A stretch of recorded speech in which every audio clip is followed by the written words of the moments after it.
সাবা আজাদের সঙ্গে বর্তমানে সম্পর্কে রয়েছেন হৃতিক রোশন।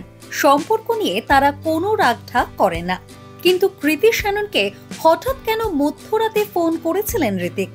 আসল ঘটনা নিজেই এক সাক্ষাৎকারে জানিয়েছেন অভিনেত্রী।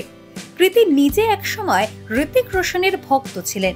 ছোটবেলায় নিজের ঘরে হৃতিকের ছবি টাঙিয়ে রাখতেন। বলিউডে কৃতির প্রথম ছবি হিরোপান্তি। তারপরেই ঘটেছিল সেই অপ্রত্যাশিত ঘটনা। অভিনেত্রী বলেছেন, আমার ঘরের দেওয়ালে একমাত্র হৃতিক রোশনের ছবি লাগানো থাকতো।